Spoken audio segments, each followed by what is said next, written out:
Wilkes opened her eyes on the morning of June 13th. She congratulated herself on passing the 1-year mark without having had sex with her husband. Ethan sighed softly in his sleep. He turned over, draping an unconscious arm across her forehead. He was so dear in his sleep, the sweet, shallow breaths, the familiar, humid smell, the flutters behind the veiny lids. Lottie couldn't get enough of looking at him, so soft, so vulnerable. He grunted. Lottie remembered that it had been a year because almost exactly a year ago, the day before their anniversary, she and her husband had managed to find it in themselves to log some sack time, as he used to put it. Lottie had felt a little overlooked in that last exercise, as if she could have been anyone, and asked, "Can you kiss me like you used to?" "Jesus Christ, Lottie," he'd replied, before flinging off the covers and storming out of the apartment.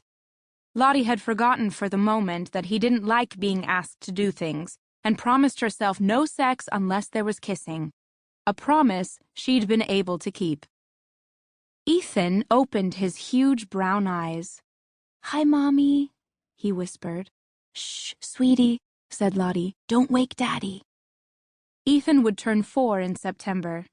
This month, he was 3 3/4. He was precocious with fractions. He was not precocious about sleeping in his own bed. "Come on, sweetie," she told him in a whisper. "Let's get up." It was 5:42 a.m., and this June 13th was the 7th morning in a row that would have been better spent asleep. Summer officially started in 8 days, and yet it was gray, dreary, wet, cold. Animals would stay in their dens, birds in their nests, fish in whatever they slept in. Reefs?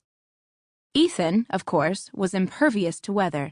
He could be relied on to wake up between 5:30 and 5:47 every morning, after having gone to sleep, screaming, under protest, somewhere shortly before midnight, and running headlong into their bed between 2:37 and 3:04. Ethan, of course, could take a 2-hour nap late every afternoon, and did. Lottie and John could not. Sleep deprivation is what really kills you about child rearing. Not spending time with their little selves or pushing them in strollers or talking seriously about whether doorbells are magic. That stuff is gorgeous. The killer is the 2 to 3 hour a night sleep regimen, not just once in a blue moon, but night after night after day after night.